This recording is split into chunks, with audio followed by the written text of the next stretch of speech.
The Atlantic Ocean has all the time it needs on the 3,000-mile journey from America to build into these massive waves that surge up the English Channel and waste themselves on the rocky Channel Islands coasts.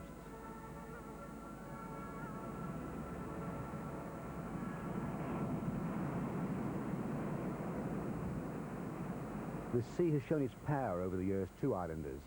Alderney's breakwater, a Victorian enterprise, was almost twice its length before the powerful partnership of wind and water lopped off the end, leaving nearly half a mile of breakwater to protect the island's harbour.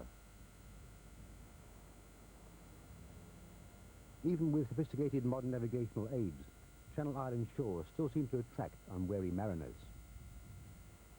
In recent times, the list of wrecks is frightening and impressive. In 1973, the Elwood Mead, a bulk carrier on a maiden voyage, hit Guernsey's west coast. The crew and eventually the ship were saved. As the fight went on to save the Elwood Mead, a Cypriot cargo ship, the Prosperity, went aground only yards from the bulk carrier. All 18 of the Prosperity's crew lost their lives.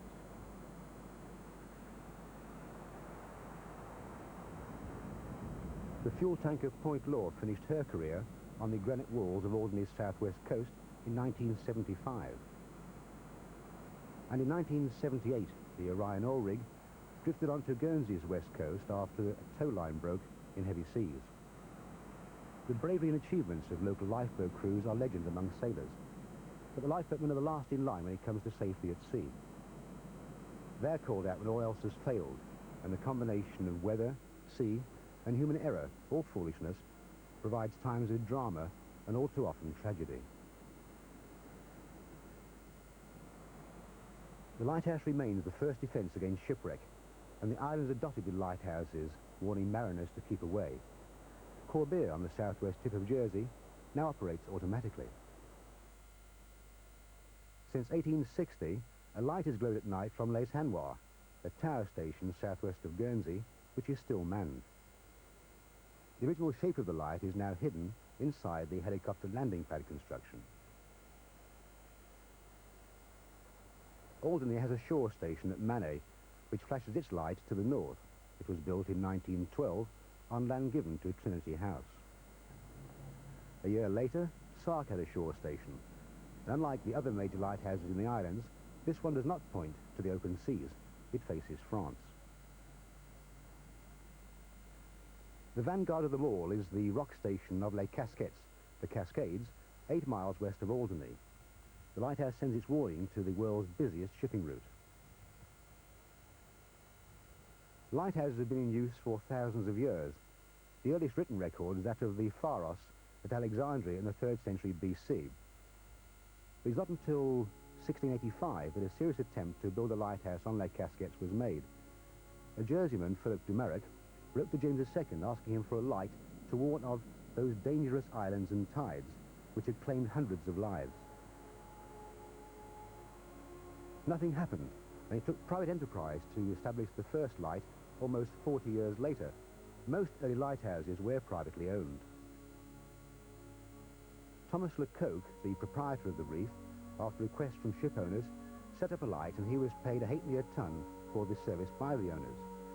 How he collected the money without being cheated isn't fully explained, but pay they did, and for 1745, the dues were £650. Trinity House, who gave permission to Lecoq, decided Les Casquets should not be confused with the lights on the nearby coast of France, so they asked for 3 separate towers in a horizontal triangle. They became known as St. Peter, St. Thomas, and Donjon. Coal fires burning in glazed lanterns kept glowing by bellows sent out the first permanent illuminated warning from the reef. In 1785, Trinity House took over responsibility for the lighthouse, which were converted to metal reflectors and oil lamps. But despite warnings, Les Casquets continued to claim its toll of ships. One of the major tragedies which is still spoken of in the islands involved the SS Stella, a London and South West Railway mail steamer. On Good Friday, 1899, she was sailing from Southampton to Guernsey in thick fog when she ran onto the rocks and sank in a few minutes. 102 passengers and the crew died. In the late 20s, the first radio beacon was installed in the lighthouse, and during the Second World War, it was occupied by the Germans and used as a naval signal station. It became a regular target for Royal Air Force fighters, which destroyed the light on several occasions. In 1942, a commando raid intent on smashing the radio beacon surprised the 7-man garrison who were captured and taken to England, together with the station's code books. Hitler was told about the raid and suggested the light was abandoned. Trinity House regained control of Lake Casquets after the war, and 7 years later installed generators, and electric power replaced oil lighting. The most recent victim of the reef was the Constantia S, which struck the rocks in January 1967. She was carrying a cargo of fresh water from Amsterdam to Gibraltar. The crew of 31 and the ship's dog were all rescued. Lake Casquets Lighthouse is in the minority now. It is manned. Of the 93 lights and beacons looked after by Trinity House, 48 operate automatically. The station needs 6 men to maintain a permanent watch. They work a month-on, month-off rota, and there are always 3 crew on Lake Casquets every day of the year, a principal keeper and 2 assistants. Yeah, okay, well, it's from Peter Hamwell, who often in charge is Casquets, today's date, and timed 11:20. Many of the keepers live in the south of England, but some, after the solitude of the lighthouse, prefer the peaceful life, and their homes are in the Channel Islands. Norman Wakely, a principal keeper on Lake Casquets, was born and bred in Sark. Like all true islanders, his life revolves around the sea and the seasons. When the weather is right, he spends much of his leave days baking bread and scones in a traditional oven, which he designed during his off-duty hours on the lighthouse. Norman's whole career has been lighthouse keeping in the Channel Islands, including a spell on Sark's Light, just around the corner from his home. But most of his working life has been on board Lake Casquets. I went to the Casquets first when I was 18, and spent my 21st birthday there. And I spent quite a lot of time, because we used to do 2 months on and a month off in the old days. It was only in '73 they changed that and put it month to month about, which is much better. What is it about the job that you do like? Well, I suppose mainly I'm a loner, you know. I just like the sea. When it's very, very rough at the Casquets, it never fails to fascinate me how big it is. I wouldn't like to be on it, but to look at it, it's great, you know. It's really, you see these big waves coming in. I don't know, there's something about it that I like. I can't really tell you what it is, but I do like it, you know. There are more and more lighthouses becoming fully automated, unmanned. Does that worry you? Well, it doesn't worry me because I'm nearly finished. I've only got another 4.5 years. But it does worry the youngsters. And they have asked superintendents, you know, what their situation is. And they've been told that they're safe. But I don't know. They have wrote letters and told us that there'll never be redundancies. But there is a bit of talk about it now because this automation is going very fast at this moment. Ever since they did the Eddystone, you know, that started it off. I think the Eddystone, which is one of the main rock lights. And you think if the Eddystone is successful, then they can do all the Hanover, the Bishop, the Wolf, all these rocks can be done. You know, they're even automating light ships.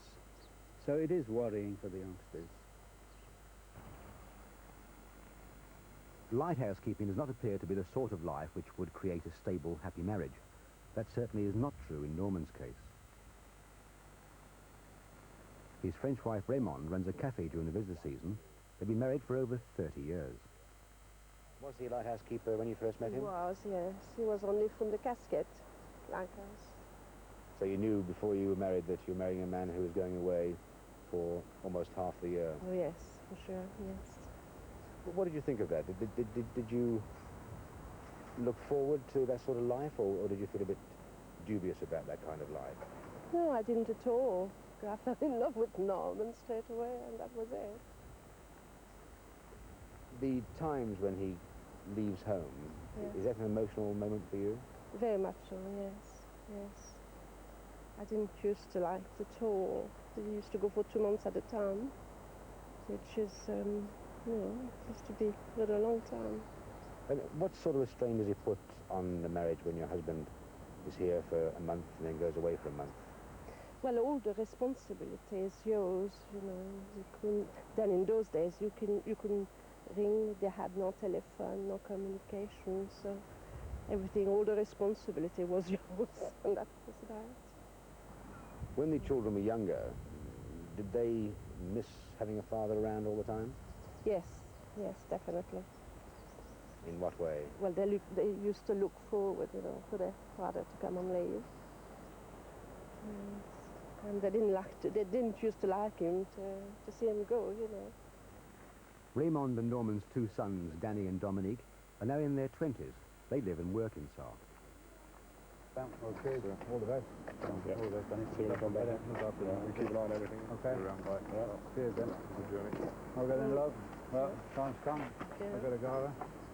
Okay then, darling. Hello. Bye-bye. See you in a month, eh? Bye-bye. Bye. Even after more than 30 years of saying goodbye, it is still an emotional time for Norman. There always is, yeah. I don't know, you know, it seems, you don't really know what it is. A few days it seems to affect you. You seem to feel something inside. And I don't know, it's some sickness you feel, and yet it'll happen. You might even feel like being seasick on the way down to the harbour, and yet as soon as I put my foot on that boat, it doesn't matter after that. I can go and I spend the night in Guernsey, and it just doesn't matter. Helicopters departing from Guernsey have been used for relief at Lake Casquets since the early 70s. Before that, keepers and supplies were carried by boat from Alderney. Quite an operation in these sometimes treacherous seas surrounding the rocks, where landing by boat is difficult, even on fairly calm days.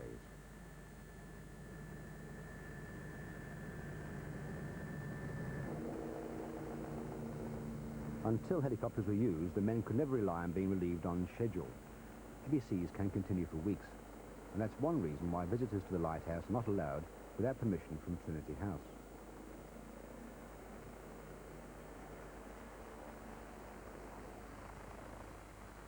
When you arrive on the Casquets, you just feel dead tired. All you do is want to feel asleep, and yet you've only travelled overnight, and yet something, I think it's something to do with the mind and leaving home. And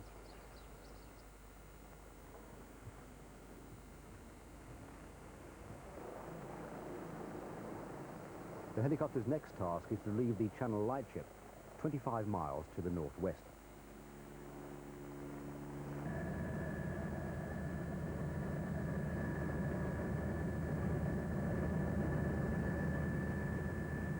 Of all keeping duties, being on board a light vessel is the most uncomfortable, unenviable, and potentially the most dangerous, at the mercy of the sea and the ever-present danger of being run down by one of today's massive oil or bulk carriers.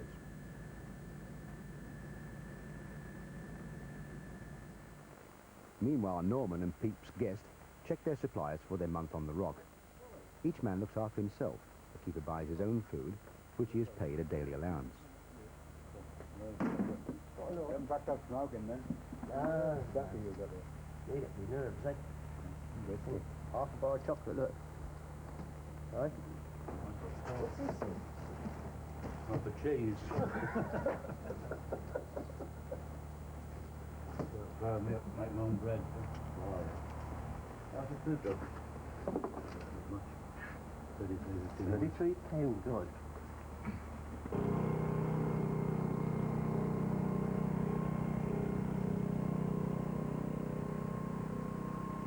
As Norman and Pepys settle in, Brian White, who's been on the station for 2 weeks, is off duty. Every third day, each man has a day off. On duty, they work 8-hour shifts during the day and 4 hours at night. Brian enjoys a spot of fishing and a crafty ride on the train, which is normally used to bring supplies up the hill from the landing stage.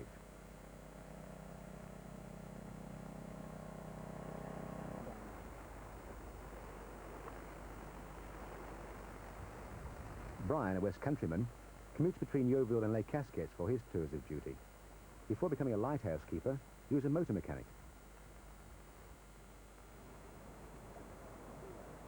The professional fishermen know these rocks are good hunting grounds, and Brian too knows the spots from where he can try his luck and skill.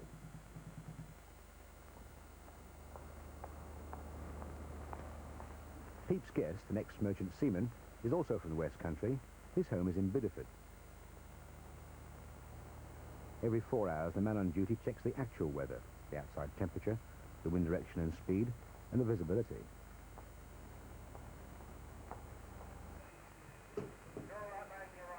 A careful record is kept of the conditions, which can change rapidly in this area. With the Atlantic Ocean to the west and the landmass of Europe a few miles east, forecasting the weather can be difficult.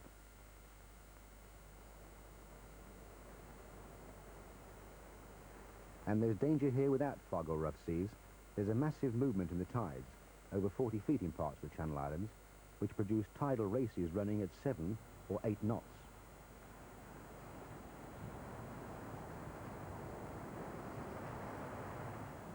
So even on bright sunny days, the glistening lighthouse glows its warning. Painting and repairing the buildings are not part of the keeper's duties. Contractors are brought over for those jobs.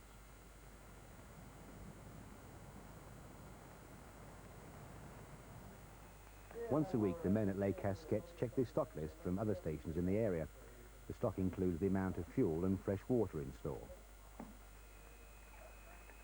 Casquets, morning Pete, yeah, roger on that. Yeah, it's a pleasant day this way. Yeah, it's overcast now, but quite pleasant. Got the relief done okay, no problems there. We're waiting for the helicopter to come back sometime there with the DLS crew, over.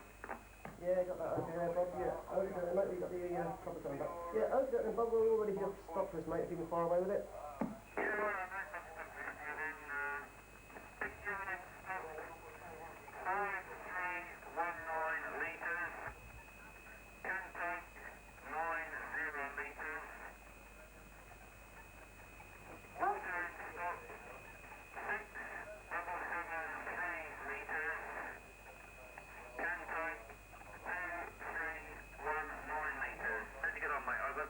Yeah, okay then, Bob, yeah, got that all okay, mate.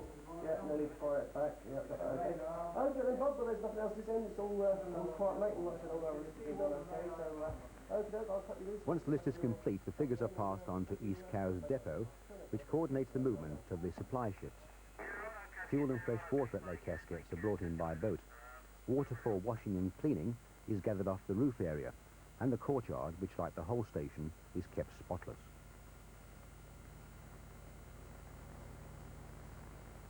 Making sure everything is clean and shipshape is not only efficient, it's essential when 3 men live on the same piece of rock for weeks.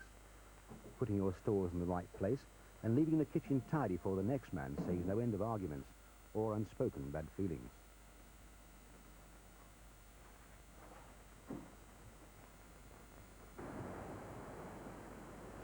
Although they keep watch and monitor radio messages, being a Coast Guard is not one of the keeper's duties.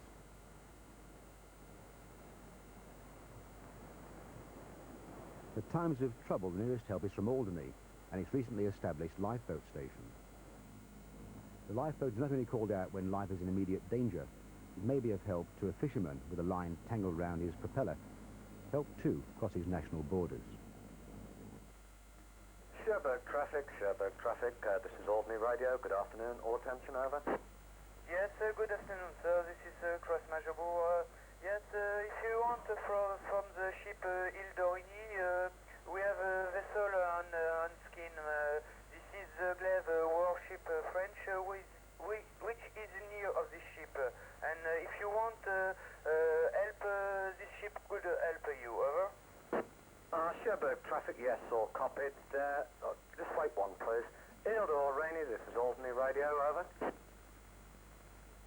Alderney Radio, yes, copy Dave, I copied that guy offer from Crossmore there, but I would prefer the diver on the lifeboat, like that we can carry on fishing after, you see, over.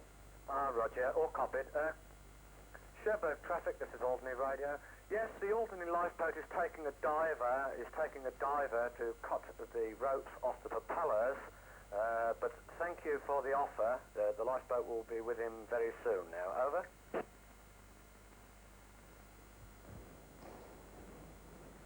Being there is the principle of a lighthouse, and keeping the light shining the main task of the men on the station. The job has changed and is changing. Before electric power, the keepers were constantly cleaning and polishing the lenses and reflectors. The fireproof curtain of a lighthouse is designed to keep the daylight out, and every evening it's taken down. The sun shines through the powerful lenses would incinerate everything in its path, including the surface of the reflector.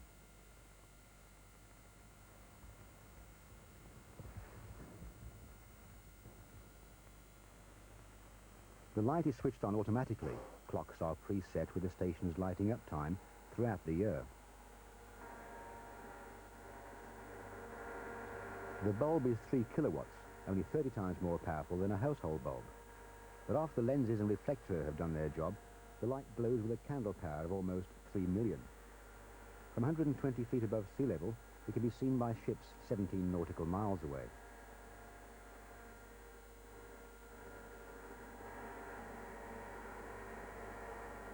Before electric power, the keepers spent the night in the tower. Every hour they had to wind up the gear which turned the lenses and reflector. Every light has its own identifying sequence, its character. Les Casquets flashes white 5 times every 30 seconds.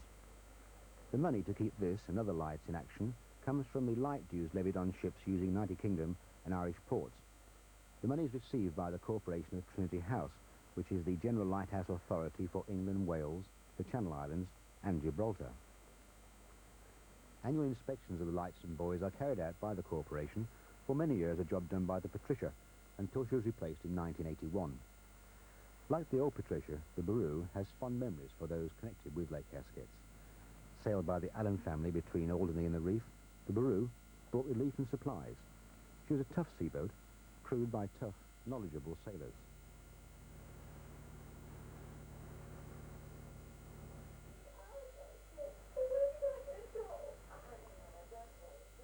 With the shift work, the keepers see little of each other on their tours of duty. Each has his own private quarters, and television watching provides contact with the outside world. The days of putting ships in bottles have passed. The lighthouse has other ways of making its presence known. Half the generator room is devoted to the fog signal, and in case of failure, there are standby batteries. 3 engines generate electric power.